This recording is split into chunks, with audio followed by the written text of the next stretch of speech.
अरे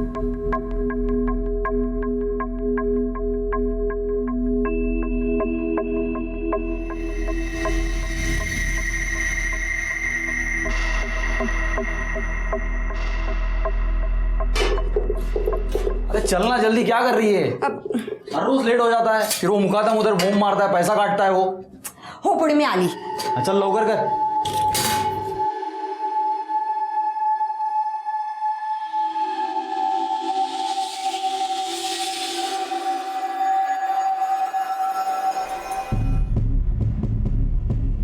अरे माझ्या सोनला, आई बाबा के जाने के बाद घर का ध्यान रखेगा ना? हाँ। अच्छा एक काम कर, ये ले कुल्फी खा लेना। हाँ चल, मैं आती है शाम का।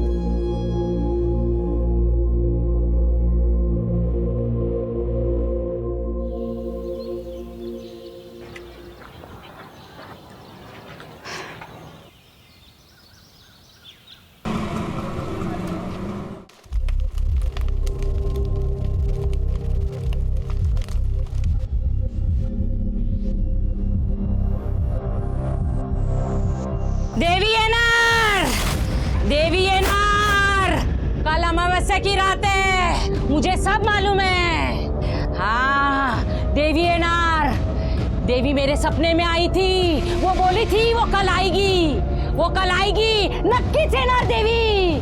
देवी एनार आएगी, आएगी देवी आएगी, आएगी देवी आएगी।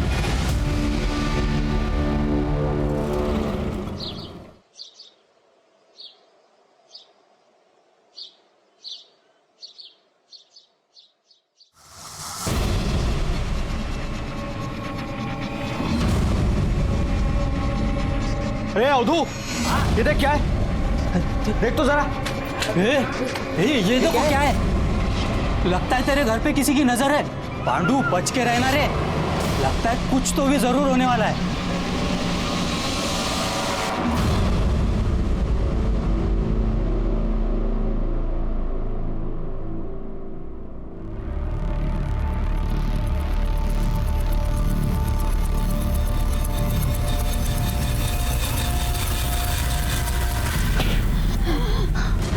लता क्या झालं? क्या हुआ? अरे देखो, लता को क्या हुआ? क्या हुआ? पांडू, अरे देखो, देख तेरी बीवी को क्या हुआ है, जल्दी आ। देखो ना इसको क्या हुआ? अरे देखो कोई। क्या हुआ? लता, क्या हुआ? काय झालं तुला? इसे देवी आई है। हाँ देवी आई है, सबके पैर पड़ो इसका, पैर पड़ो। देवी आई है, हाँ देवी आई, मैंने बोला था ना देवी आई है। अरे लता, साहब मैं क्या करूँ अभी? मैं कहाँ लेके जाऊँ इसको? कैसे ठीक होगी? अरे रोना धोना बंद कर, डॉक्टर के पास लेके जाओ उसको।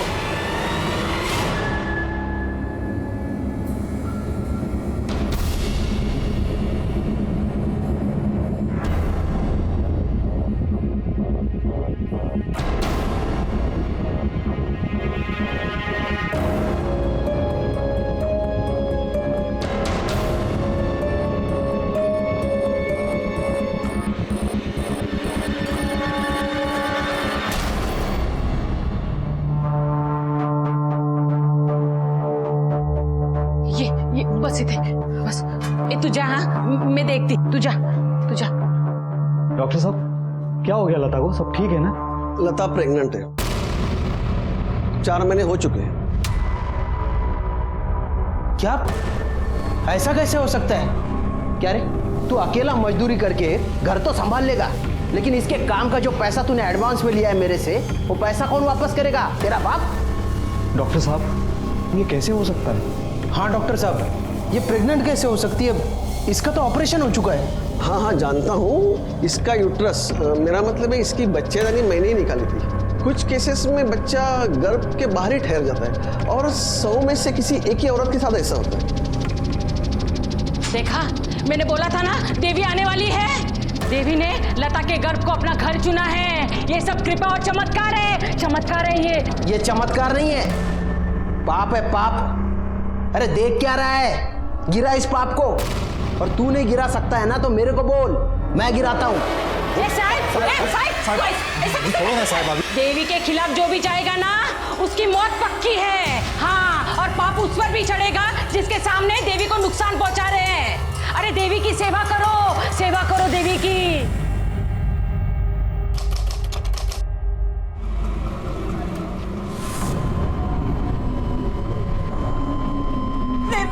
अरे क्या हुआ?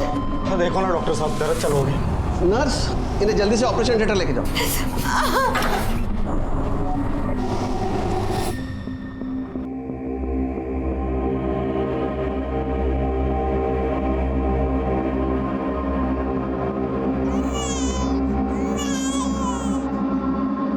मुबारक हो, बेटी हुई है। माँ और बच्चा दोनों ठीक है। अरे पांडु, तेरे तो दिन फिर गए। तेरे घर लक्ष्मी आई है, लक्ष्मी। अब देखना ताई, पांडु कैसा तरक्की करता है। उसके घर तो देवी आई है, देवी। सच में पागल हो गया क्या? हाँ, मैं पागल हो गया हूँ, क्योंकि मेरे को मालूम है ये मेरी बेटी नहीं है। तू सच सच बता मेरे को, तू किधर मुंह मारी थी और ये किसकी बेटी है? तू मेरा मरा था तो तेरी बेटी होगी ना। कहीं जाते तुझे छोड़ के मैं? बच्चे के सामने पता नहीं क्या उल्टा सीधा बोलने जा रहे हैं। तू शेंडी किसी और को लगा। मेरी बेटी, देख शक्ल देख उसकी। कोई बोलेगा मेरी बेटी है? किसका पाप है ये? क्यों तमाशा कर रहा है सबके सामने? अपनी बेटी को कोई पाप बोलता है, अपमान करता है लक्ष्मी का। रोक, किधर जा रही है? मेरे को आज सब बराबर करने का है। क्या बराबर करना है तुझे? चुप करके यहाँ बैठ। मैं मंदिर जा रही हूँ उसकी नजर उतरवाने। रुक, तेरे को जिधर जाना है उधर जा, लेकिन इसको कचरा कुंडी में डाल के आने का। इसको अगर साथ में लेके आ गई ना, तेरे को इसको दोनों को मार डालूंगा। चल बैठ चुपचाप यहाँ। हाँ, मैं बैठ रहा हूँ। उसको वापस लाना नहीं, समझी?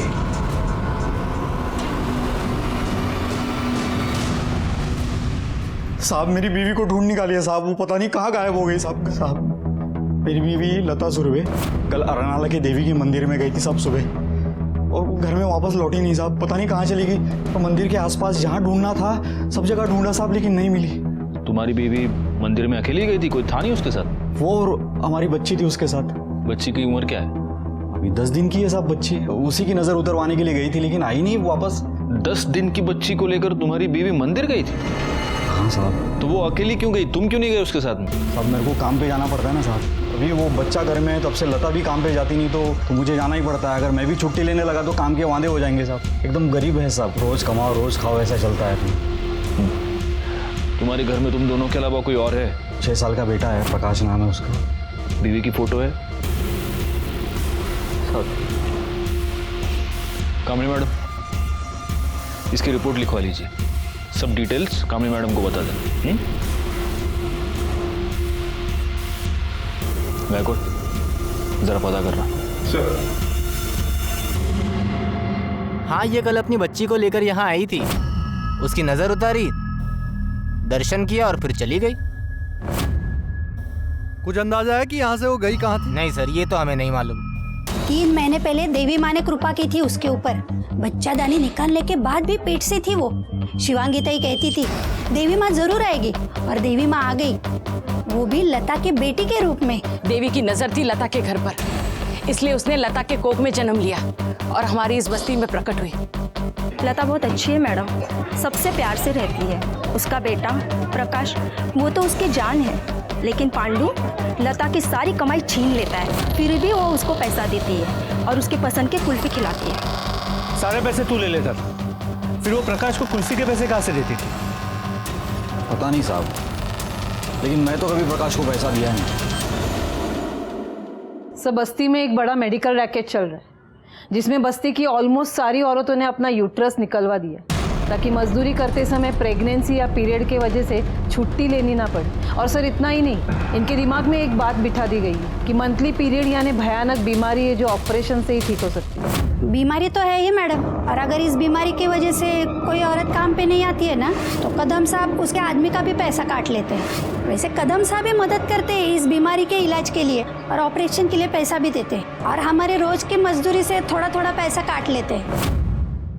यही प्रॉब्लम है, इन लोगों के पास एजुकेशन नहीं है, इसलिए जो चाहे जिस तरह से चाहे उन्हें बेवकूफ बनाता है, और ये लोग इतनी आसानी से इन्हें बेवकूफ बनाते हैं कि हम उन्हें कुछ नहीं कर पाएंगे। एनीवे, बैकवर्ड, लता के बारे में कुछ पता चला? नहीं सर, लता के बारे में एक इंटरेस्टिंग बात ये पता चली है कि उसका यूटेरस निकालने के बाद भी वो प्रेग्नेंट हो गई और गाँव वालों का मानना है कि उस पर देवी माँ की कृपा हुई। What rubbish Gaikwad. हाँ सर, ऐसा भी हो सकता है क्योंकि उनके ऊपर देवी माँ का आशीर्वाद है। करड़े, ये तुम कह रहे हो? पुलिस वाले हो ना तुम? ऐसे अंधविश्वासों पर विश्वास रखते हो तुम? पुढच्या वेळेला असं काही बोललत ना तो तुमको ही मिर्ची खिलाऊंगा मैं अभी। Sorry sir. गायकवाड़, ये विश्वास अंधविश्वास सब छोड़ो।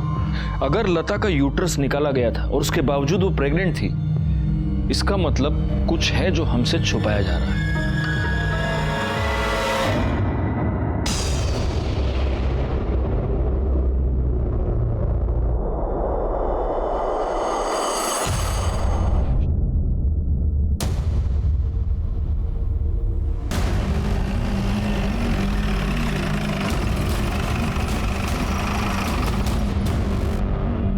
हटाओ इनको। पीछे हो जाओ। सर ये तो गड़े हो, फोटो दिखा ना। सर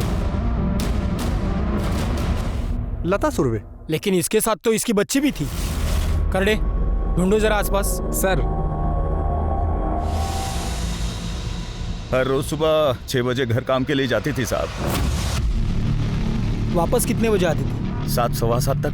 किसके पास काम करती थी? मालूम नहीं साहब। तेरी बीवी किसके यहाँ काम करती थी तेरे को मालूम नहीं? नहीं, सच में नहीं साहब। पता नहीं है, झूठ बोल रहा है हमसे। मैं झूठ क्यों बोलूंगा साहब? क्योंकि हो सकता है तूने ही तेरी बीवी का मर्डर किया हो। चल बोल, बच्ची कहाँ है बोल। साहब मैंने ऐसा कुछ नहीं किया साहब। मैं लता से बहुत प्यार करता था, उसको बहुत चाहता था। मैं उसको क्यों मारूंगा साहब? चल ठीक है, मान ली तेरी बात, जा। अरे आता जा ना, का ठेवू बसून तुला। और सुन, शहर छोड़ के मत जाना, नहीं तो पकड़ के लाऊंगा वापस। ठीक। चल निक। गायकवाड़, अगर ये सच कह रहा है तो इसकी बीवी सुबह 1 घंटा किसी के पास काम करती थी। अब कैसे पता करे कि किसके यहाँ काम करती थी? सर एक आइडिया, मैं घर फोन करके ट्राई करता हूँ, शायद आइडिया कम कर जाए। घर? हाँ सर, ट्राई करता हूँ। हेलो। अरे मैं घर जल्दी नहीं आ रहा, तुम सामान की लिस्ट क्या दे रही हो? तुम रुको 1 मिनट, कुछ पूछना था तुमसे। अब हमारे घर में जो मेड आती है वो अपने घर काम के लिए कितना वक्त लेती है? मतलब झाड़ू पोछा बर्तन वगैरह। अरे सवाल का जवाब दो तुम। अरे तुम पुलिस वाले की बीवी हो तो क्या सवाल पे सवाल करोगी? हाँ हाँ तुम, हाँ हाँ ठीक है। अरे यार तुम सामान की लिस्ट बाद में देना, मैं करता हूँ बाद में। सर घर काम के लिए तकरीबन 40 से 50 मिनट लगते हैं। लता सुबह 6 बजे जाती थी और करीब 7:15 को वापस आती थी, मतलब सवा घंटा। अगर 20 मिनट उसे आने जाने में लगते हैं, मतलब वन वे 10 मिनट लगते हैं। मतलब जहाँ कहीं भी वो काम करती थी उसके घर से 10 मिनट के रेडियस पे होने चाहिए। वाह गायकवाड़, बीवी की डांट खाकर तुमने थेरी बड़ी अच्छी बनाई। चलो आप एक काम करो, लता की फोटो लो और जिस बस्ती में वो रहती थी उसके आसपास पूछताछ करो कि वो किसके पास काम करती थी। एक और बात, डॉक्टर प्रधान से भी पूछताछ करो। अगर उसने बाकी की औरतों का यूट्रस निकाला तो फिर उसने लता का यूट्रस क्यों नहीं निकाला? जी हाँ, मैंने लता का यूट्रस नहीं निकाला था। क्यों? क्योंकि वो नहीं चाहती थी कि उसका यूट्रस निकाला जाए। बाकी सब खुद आई थी मेरे पास यूट्रस निकलवाने, उन सब की एनओसी मेरे रिकॉर्ड में है, आप चाहे तो चेक कर सकते हैं। फिर आप ये ऐसे कैसे कह सकते कि मैंने उन्हें कुछ फोर्स किया है या तो कुछ इलीगल किया है? इलीगल नहीं, लेकिन आपने गलत किया है और ये आप भी जानते हैं।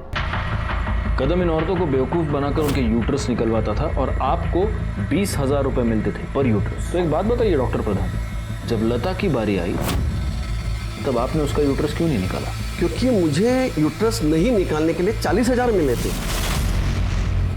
20,000 कदम ने दिए थे यूट्रस निकालने के लिए और नहीं निकालने के लिए 20,000 लता ने दिए थे। लता ने मुझसे रिक्वेस्ट की थी कि मैं सबको झूठ बोल दूं कि मैंने उसका यूट्रस निकाल दिया है। फिर जब वो प्रेग्नेंट हुई तो उसने मुझसे हेल्प मांगी क्योंकि वो बच्चा रखना चाहती थी। तो मैंने सबको बोल दिया कि बाबा एक आध रेयर केस में ऐसा हो जाता है कि यूट्रस के बिना भी बच्चा हो सकता है। उसको तो मैंने मदद ही की साहब। इस डॉक्टर प्रधान की दरियादिली की 2 वजहें हो सकती है। या तो ये सचमुच लता की मदद करना चाहता था या फिर ये जो कह रहा है कि उसको कदम और लता दोनों से पैसे मिले थे। अब सवाल ये है कि लता के पास इसको देने के लिए इतने पैसे आए कहाँ से? एक गरीब मजदूर औरत को इतने पैसे देगा? शायद वो जिसे उसके यूट्रस की ज़रूरत हो। एक सेकेंड, आपका मतलब है सरोगेट मदर? एग्जैक्टली। पांडु के मुताबिक लता सिर्फ 2 जगहों पर काम करती थी, उस कंस्ट्रक्शन साइट पर और किसी के यहाँ घर काम करती थी। तो हो सकता है कि ये पैसे जिसने भी दिए हो वो इन्हीं 2 जगहों में से किसी एक पर दिया। अब हमें पता ये करना होगा कि वो किसके यहाँ घर काम करती थी।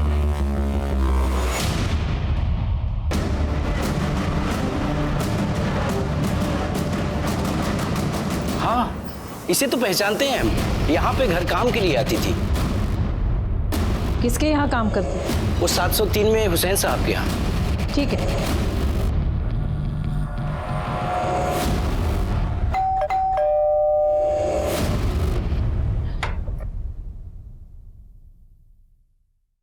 जी कहिए। ये आपके यहाँ काम करती थी? हाँ, लेकिन काफ़ी दिनों से काम पर नहीं आ रही। और अब आएगी भी नहीं। क्यों? ये मर चुकी है। मेरी बीवी का 10 साल पहले इंतकाल हो चुका है। मेरा बेटा रहमान भी 5 साल पहले एक्सीडेंट में गुजर गया। अब इस घर में हम सिर्फ 3 ही लोग रहते हैं, मैं, मेरी बहू अस्मा और पोती नाज़नीन। तो आप तीनों के अलावा फैमिली में और कोई नहीं है? एक बेटी है, बेनज़ीर। वो वापी में अपने शौहर तबरेज़ और 2 बच्चों के साथ रहती है। ठीक। मतलब हमारी सरोगसी वाली थियरी गलत निकली, क्योंकि सज्जाद हुसैन की फैमिली में किसी को सरोगसी की जरूरत है ही नहीं। ये भी तो हो सकता है कि फैमिली के अलावा कोई और हो जिसे सरोगसी की जरूरत हो। होने को तो बहुत लोग हो सकते हैं, पर सवाल ये है कि ये जो भी जरूरतमंद है वो लता को मिला कब और कैसे? क्योंकि अगर सुबह का 1 घंटा छोड़ो तो लता पूरा का पूरा दिन उस कंस्ट्रक्शन साइट पर हुआ करती थी। Excuse me. हेलो। ठीक है सर, मैं अरनाला के देवी मंदिर में अभी जाना हूँ।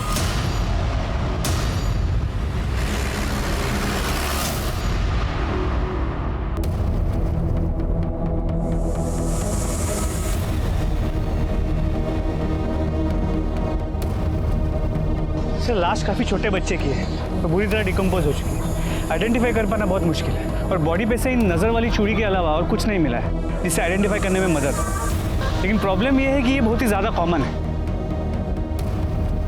बैकवर्ड मेरा अंदाजा है कि ये लता की बच्ची की ही बॉडी है। एक काम करो, पांडु को बुलाओ और उससे पहचान करवाओ। बॉडी को पोस्टमार्टम के लिए भेज दो।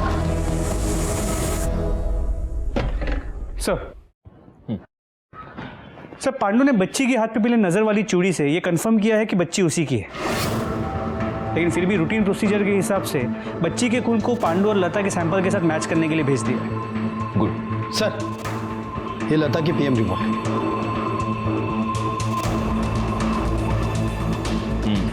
गायकवाड़, जैसा कि हमें शक था लता की मौत गला दबाने की वजह से हुई और मौत 12 दिसंबर को सुबह 11 से 12 के बीच ही हुई। तो सब सवाल यह है कि लता जैसी मजदूर औरत का मर्डर कोई क्यों करना चाहेगा? हाँ बोला। क्या?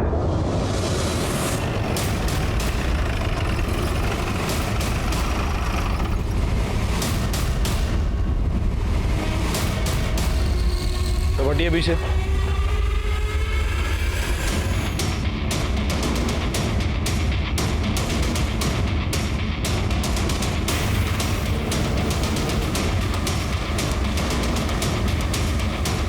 बैकवर्ड पूरे टेरेस देखो, किसी भी चीज के साथ छेड़छाड़ नहीं होनी चाहिए। सर कर ले, नीचे जाकर इनके घर की तलाशी लो। सर, बॉडी को सबसे पहले किसने देखा? सर, कल रात को 9:30 बजे तक जब अस्मा और नाज़नीन शॉपिंग करके घर ऑफिस नहीं पहुंचे तो मैं लाइट्स ऑफ करके सोने चला गया। सर, इससे पहले कई बार ऐसा हो चुका है कि अगर ये लेट हो जाते हैं रात को लौटने में तो अपनी चाबी से दरवाज़ा खोल लेते हैं। फिर सर सुबह जब मैं उठा और किचन में अपनी चाय बनाने के लिए गया तो देखा रात का खाना ऐसे ही पड़ा था। मैं इनको बेडरूम में देखने गया, वहाँ ये दोनों थे ही नहीं। सर पूरे घर में कहीं नहीं थे। फिर मैं छत पे आया तो दोनों को खून में लथपथ हुए देखा।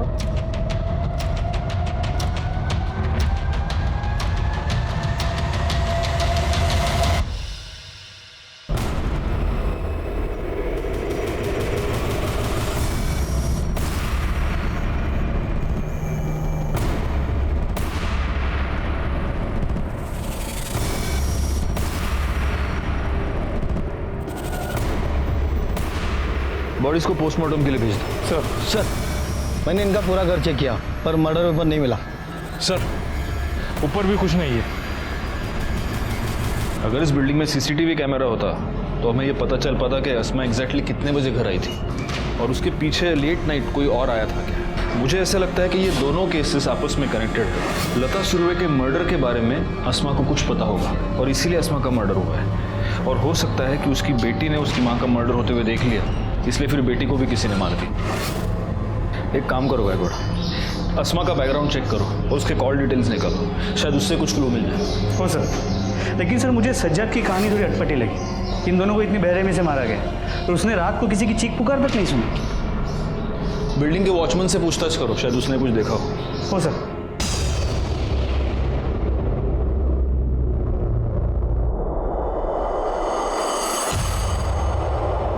साहब हम सुबह 6 बजे से शाम के 6 बजे तक ही ड्यूटी करते हैं, पर कल हमारी बीबी की तबीयत खराब हो गई थी, उसे डॉक्टर को दिखाना था, इसलिए थोड़ा जल्दी निकल गया। नाइट ड्यूटी में जो वॉचमैन होता है उसका नाम, नंबर और एड्रेस। 1 मिनट साहब, ये लीजिए सर। वाह, लिखूंगे। ये सज्जाद हुसैन और उसकी फैमिली, इनके बारे में कुछ बता सकते हो? अब क्या बताएं साहब, बहुत ही लिच्चर लोग हैं। और हुसैन साहब कसरत के नाम पर छत के एक हिस्से को जबरदस्ती कब्जा किए हुए हैं और उनकी बहू यहाँ से तो बुर्के में जाती थी साहब, पर ऐसा सुना है कि बाहर जाके छोटे छोटे कपड़े पहनती थी। वो किसी ब्यूटी पार्लर में काम करती है साहब, जहाँ पे मर्द और औरत सब आते हैं। पार्लर का नाम क्या है? आप बता सकते हैं हुसैन फैमिली के यहाँ कौन कौन आता जाता है? ज़्यादा तो किसी को आते जाते नहीं देखा, पर हाँ रिश्तेदार ही आते जाते थे और उनकी बेटी और दामाद अक्सर आया जाया करते थे। मैडम जी, बेनज़ीर को आते जाते ना भी देखो ना तो भी पता चल ही जाता है। जब वो आती है ना तो उसके घर में झगड़ा जरूर होता है और इतनी जोर जोर से चिल्लाती है ना कि पूरी बिल्डिंग में उसकी आवाज़ गूंजती है। कल नाइट ड्यूटी पे तुम ही थे ना? ये हुसैन के घर किसी को आते जाते हुए देखा था? नहीं साहब, बिल्डिंग में रहने वाले लोग ही अंदर बाहर हो रहे थे, बाहर का तो ऐसा कोई आया नहीं। तुम ड्यूटी पे कितने बजे पहुंचे? करीब 8:15 बजे। ठीक है। औरतों का घर के बाहर काम करना हमारा ये अच्छा नहीं समझा जाता सर। मेरे एतराज करने के बाद भी अस्मा पार्लर में काम करती थी। मेरी बहू मेरे काबू में नहीं थी, ये मैं आपको कैसे बताता, इसलिए छुपाया। और बेनजीर से झगड़े वाली बात क्यों छुपाई? साहब जहाँ फैमिली है वहाँ झगड़े लाजमी है, इसमें बताने और छुपाने जैसी क्या बात है? लेकिन ये झगड़ा था किस बात का? कोई ऐसी बात ही नहीं है जो मैं आपको बताऊं। अगर आप नहीं बताएंगे तो फिर हमें बेनजीर से पूछताछ करनी होगी। अब सोच लीजिए। सर वो अब्बू, मैंने आपको कितनी दफा समझाया कि इतने बड़े फ्लैट की आपको कोई जरूरत नहीं है। आप इस फ्लैट को बेचते क्यों नहीं और छोटा फ्लैट खरीद लीजिए ना। क्यों बेच दे? क्यों जरूरत नहीं है? ये फ्लैट हमारा भी है। भाभी, मैं आपसे बात नहीं कर रही हूँ, मैं अब्बू से बात कर रही हूँ। और तुम जैसी बेगैरत औरत से मुझे बात करने का कोई शौक नहीं है, जो घर की इज्जत सरेआम नीलाम करती हो। काम करती हूँ, मेहनत करती हूँ, कोई गुनाह कोई गलत काम नहीं करती। क्या पता काम के अलावा तुम क्या क्या करती हो। बस बस करो तुम दोनों। तुझे क्या इतनी बेसब्री है? मेरे मरने के बाद ये फ्लैट तेरे बेटे के नाम पे ही है और कोई वारिस है हमारा? तब बेच लेना। कैसे वारिस नहीं है अब्बू?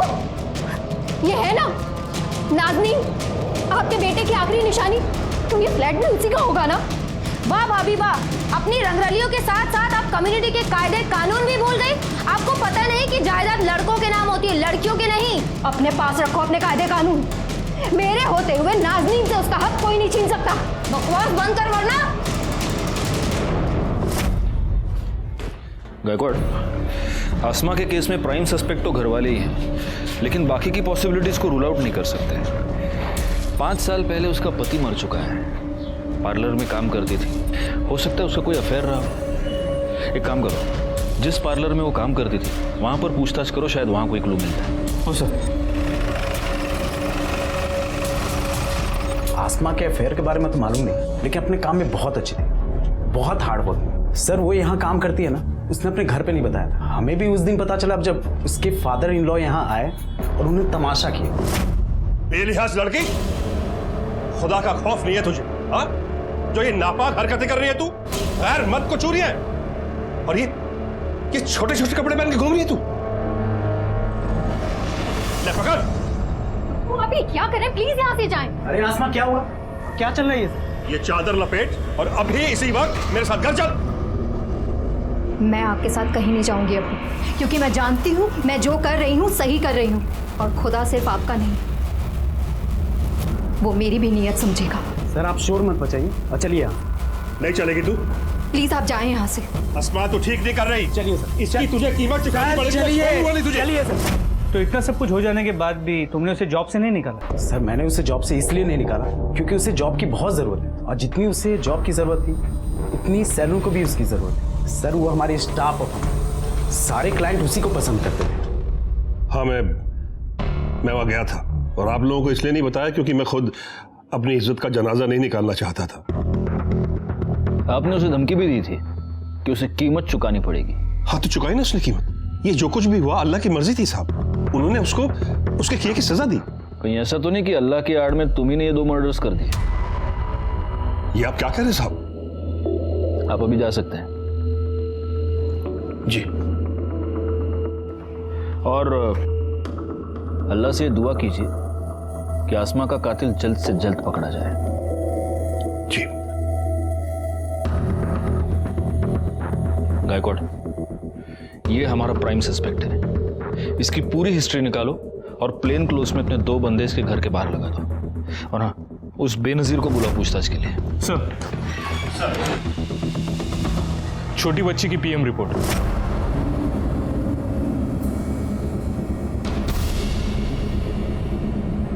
जैसा कि हमें शक था, मर्डर गला दबाने की वजह से ही हुआ है और 11:30 से 12:30 के बीच हुआ है। गायकवाड़, ये बच्ची पैदाइशी अंधी थी। ब्लड रिपोर्ट के मुताबिक तो ये लता और पांडु की बच्ची थी ही नहीं। मतलब हमारे सरोगेट मदर वाली थियरी सही है? यस। अब अगर लता सरोगेट मदर थी तो इसका मतलब लता को इस सरोगेसी के पैसे मिले होंगे। ये पता करो कि उसका कोई बैंक अकाउंट है क्या, और अगर था तो उसमें कब और कहां से पैसा आया। आसपास के जितने भी IVF सेंटर्स हैं वहां पर पूछताछ करो, क्योंकि अगर उसने सरोगेसी करवाई है तो वो इनमें से किसी एक सेंटर पर जरूर गई होगी। जी सर। इस पूरी इंफॉर्मेशन के साथ हमें यह भी पता करना होगा कि ये लता आखिर औरत कैसी थी, और मैं जानता हूं इसकी सही जानकारी हमें कौन दे सकता है।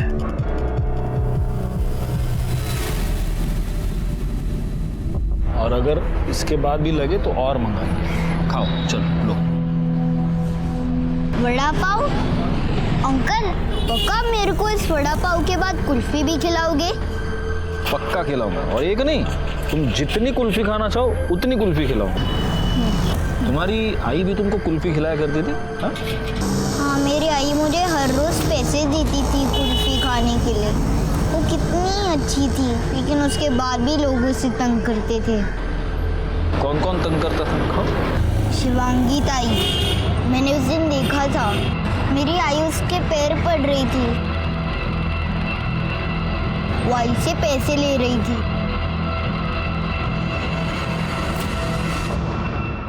लता पेट से थी, वो ये बच्चा रखना चाहती थी। इस बच्चे के लिए उसे पैसे मिले थे, इसलिए देवी का नाटक किया हम लोगों ने। उसे डर था कि पांडु को उसके गर्भ का पता चलता तो वो बच्चे को और उसे दोनों को मार देता। अच्छा, अब बताओ और कौन कौन तंग करता था? उस दिन जब भी मेरी आई मेरी बहन को मंदिर लेके जा रही थी ना, उस दिन मेरे बाबा ने मेरी बहन का गला दबा दिया था, और मेरे बाबा मेरी आई पर इतना गुस्सा थे कि उन्होंने उन्हें कहा, इसको कचरा कुंडी में डाल के आने का। इसको अगर साथ में लेके आ गई ना, तेरे को और इसको दोनों को मार डालूंगा।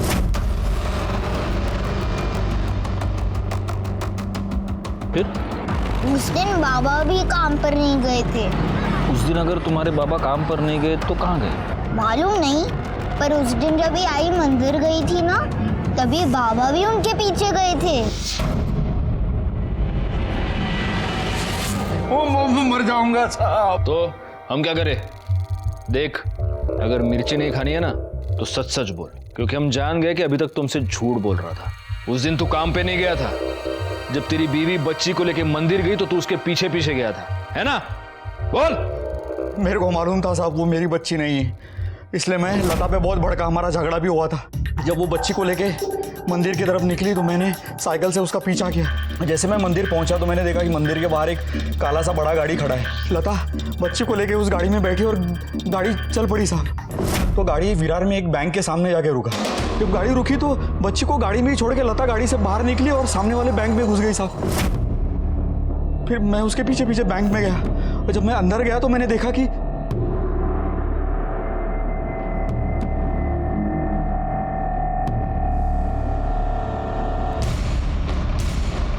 क्या चल क्या रहा है तेरा ये? इतना पैसा लाएगी इधर से तू, और बाहर कौन है वो गाड़ी वाले लोग? और नको, मैं बताती तेरे को सब। देख अब उस बच्ची की ना अपन को जरूरत नहीं है।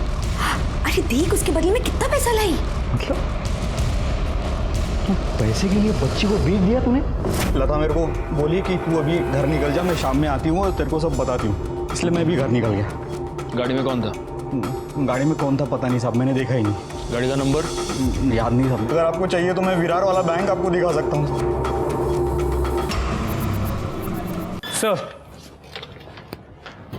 सर आसमा और नाज़नीन की पोस्टमार्टम रिपोर्ट के मुताबिक उनके सर पे किसी भारी चीज से वार किया गया और मौत की वजह भी हेड इंजरी है। मौत का वक्त शाम 7 और 8 के बीच का है। बैकवर्ड रिपोर्ट ये कह रही है कि जो मर्डर वेपन है उसका सरफेस बहुत छोटा नहीं था। इसका मतलब कोई स्टिक या रॉड तो नहीं हो सकता। बैकवर्ड नाज़नीन के साथ मरने से पहले किया गया है। जी सर, पर समझ में ये नहीं आता कोई छोटी सी बच्ची के साथ ऐसा कैसे कर सकता है।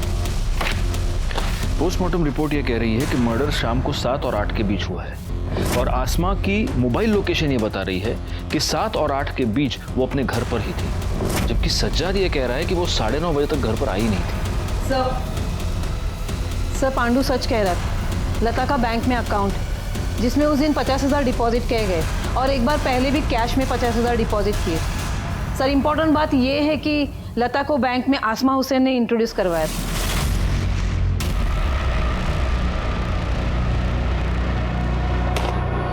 इसका मतलब ये दोनों केसेस आपस में कनेक्टेड हो सकते हैं और लता के बैंक अकाउंट में ट्रांसफर किया गया ये पैसा उसकी सरोगेसी की फीस हो सकती है। एक काम करो, बैंक और मंदिर के आसपास जहां से हमें लता और उसकी बच्ची की डेड बॉडी मिली, वहां आसपास जितने भी कॉमन मोबाइल्स एक्टिव थे उन सबकी एक लिस्ट बनाओ और आसमा के कॉल रिकॉर्ड के साथ मैच करके देखो। हो सकता है इनमें कोई कॉमन नंबर निकले।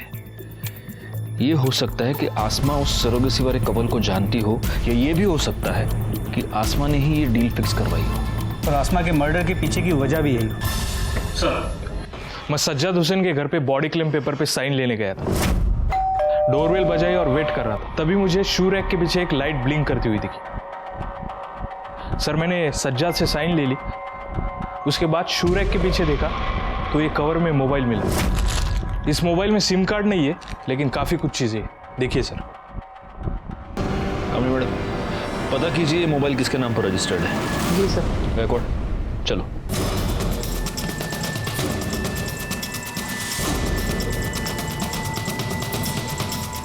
सर आप ये बेवजह मुझे परेशान करने क्यों आ जाते हैं? सर मुझे जो पता था मैंने आपको सब कुछ बता दिया। सच मेरा यकीन कीजिए आप। सर आगे गुड बाथरूम से मिला है।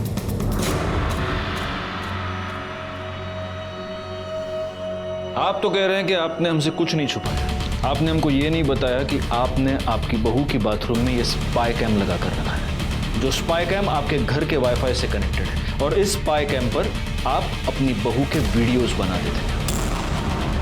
आपने हमसे ये भी झूठ बोला कि मर्डर वाले दिन 9:30 बजे तक आसमा और नाज़रीन घर पर नहीं आए थे, जबकि उनका मर्डर शाम को 7 और 8 के बीच हुआ है। मर्डर से पहले नाज़रीन किया गया है। मेरे ख्याल से इतनी वजह काफी है आपको परेशान करने के लिए। इन सारी बातों का मुझे कोई इल्म नहीं है। ये स्पाई कैम तुम्हारे घर के वाईफाई से कनेक्टेड क्यों है? वो फोन किसका है? सारी शर्म तो उसने बेच खाई थी। उसके किसी यार की हरकत होगी वो। तो आपको कुछ नहीं पता? मैंने आपको सब सच सच बता दिया है। तब तो आप ये भी नहीं जानते होंगे कि आप ही के बैंक में आसमा ने लता का अकाउंट खुलवाया था। सर यकीन कीजिए मुझे बिल्कुल नहीं पता इस बारे में। बैकवर्ड इसको उठाकर अंदर ले चलो और तब तक बिठा कर रखना जब तक इसको सब याद नहीं आ जाता। सर प्लीज सर मेरी बात तो सुनिए सर। सर पता चल गया है मोबाइल किसके नाम पे रजिस्टर्ड। किसके? सर ये फ़ोन मेरा नहीं है। हाँ मैं मानती हूँ कि मैंने अपने अब्बू को मजबूर किया था वो फ्लैट बेचने के लिए, और मैं आसमा से नफरत भी करती थी, मगर उसके लिए मैं इतनी गिरी हुई हरकत नहीं करूंगी सर। वापी के शॉपकीपर के रिकॉर्ड्स में ये फोन तुम्हारे नाम पर और तुम्हारे एड्रेस पर रजिस्टर्ड है। यही फोन बाथरूम के स्पाई कैम से कनेक्टेड था। इसका मतलब साफ है, तुम अपनी भाभी की अश्लील वीडियो बनाकर उसे ब्लैकमेल कर रही थी कि फ्लैट के ऊपर से अपना क्लेम वो छोड़ दे, वरना तुम ये वीडियोस वायरल कर दोगी। खुदा कसम सर, मैं सच बोल रही हूँ, ये फोन मेरा नहीं है। तो फिर ये फोन तुम्हारे नाम पर रजिस्टर्ड क्यों है? पता नहीं सर, मुझे लगता है कि कोई मुझे फंसाना चाहता है। मेरे डॉक्यूमेंट चोरी करके उन्होंने फ़ोन खरीदा होगा। और आपके पास कोई सबूत है कि ये फ़ोन मैंने खुद जाके दुकान से खरीदा है? सर, जिस दिन लता और बच्ची का मर्डर हुआ था उस दिन ये 2 नंबर मर्डर स्पॉट और बैंक के बाहर एक्टिव थे। पता करो ये दोनों नंबर्स किसके हैं। Yes sir. और आसमा के कॉल डिटेल्स और मोबाइल लोकेशन के साथ मैच करके देखो। Yes sir. सज्जाद के टेरेस पर मिले सामान की जो लिस्ट है उसमें एक डंबल का जिक्र है। जी सर, मैंने देखा भी था। हाँ, लेकिन उसके घर में जो सामान मिला था उस लिस्ट में कहीं भी दूसरे डंबल का जिक्र नहीं है। एक ही डंबल था। कहीं ऐसा तो नहीं कि दूसरा डंबल ही मर्डर वेपन है और फिर उसको गायब कर दिया गया।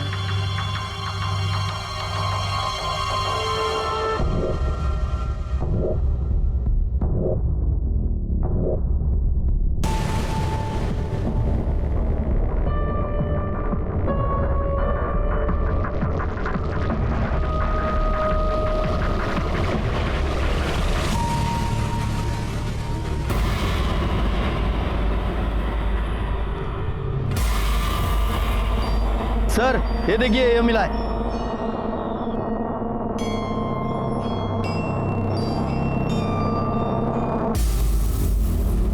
इस डंबल को फॉरेंसिक के लिए भेज दो और उनसे जल्द से जल्द फिंगरप्रिंट रिपोर्ट मंगवाओ। सर।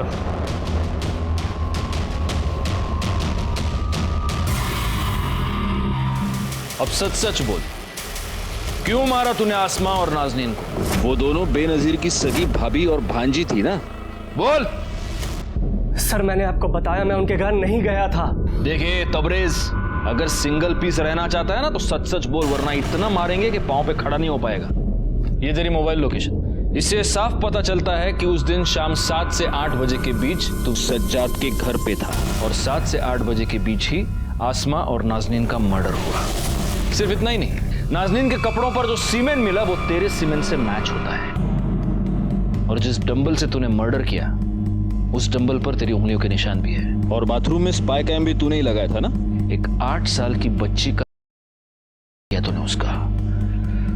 अब अगर सच नहीं बोला ना तो तेरे मुंह में हाथ डाल के सच बाहर निकाल लूंगा मैं। बोल। सर, बिजनेस में बहुत लॉस हुआ था सर, पैसे की बहुत दिक्कत थी सर, इसलिए मैं बेनजीर को प्रेशर कर रहा था फ्लैट बेचने के लिए। बाथरूम में स्पाई कैम भी इसलिए लगाया था ताकि आसमा को ब्लैकमेल करके उसके साथ मजे करूंगा और उसको फ्लैट में क्लेम करने से रोकूंगा। पर वो मेरी बात मान ही नहीं रही थी। उस दिन भी उनके घर इसीलिए गया था, लेकिन जब उनके घर पहुंचा अम्मी को बुला।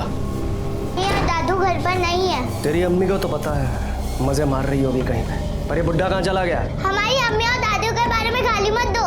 अरे वाह, तभी उसी समय सज्जाद वहां पर आ गया।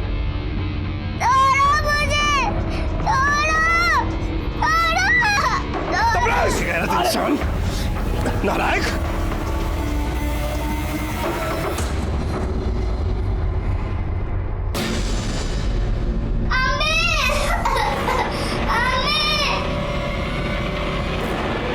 या अल्लाह, ये मुझसे क्या गुनाह हो गया? मुझे माफ कर दे, माफ कर दे मुझे। आप ऐसा कैसे कर सकते हैं?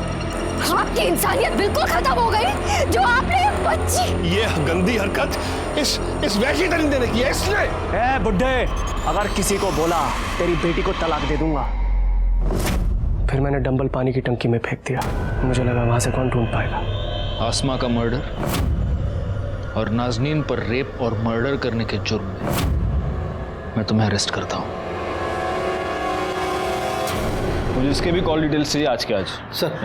सर, लता और बच्चे के मर्डर के टाइम पे जो बैंक और क्राइम स्पॉट पे जो नंबर मिले थे उनकी डिटेल्स आ गई। और सर, ये दोनों नंबर आसमा के कॉल रिकॉर्ड में भी मिले। आसमा मेरी खाला की बेटी थी, शादी से पहले आसमा हमारे साथ हमारे नवे मुंबई वाले फ्लैट में रहती थी। निखत और आसमा काफ़ी अच्छे दोस्त थे। शादी के 5 साल बाद भी हमारे यहाँ औलाद नहीं हुई, तब डॉक्टर ने हमें सरोगेट मदर के लिए सजेस्ट किया। सर मैंने सरोगेट मदर वाली बात आसमा को बताई, तभी उसने मुझे लता के बारे में बताया। 12 दिसंबर को क्या हुआ था जब लता बच्ची को लेकर तुम दोनों के पास आई थी? बोल! निखत ने देखा कि बच्ची की आंखों में कुछ प्रॉब्लम है। हाँ अंधी है, डॉक्टर भी बोला कि अंधी है। तो तुमने हमें पहले क्यों नहीं बताया? धोखा दिया तुमने हमें एक हेल्दी बच्चा चाहिए था, ना कि ये। देखिए बात बच्चा पैदा करने की हुई थी सो मैं की। अभी आपका बच्चा है, संभालिए इसे, रखिए इसे प्यार से। ये बच्चे मुझे नहीं चाहिए। पर जब आसमा को आपसे पता चला तो उसने हमसे पूछा, लेकिन हमने उसे कुछ नहीं बताया।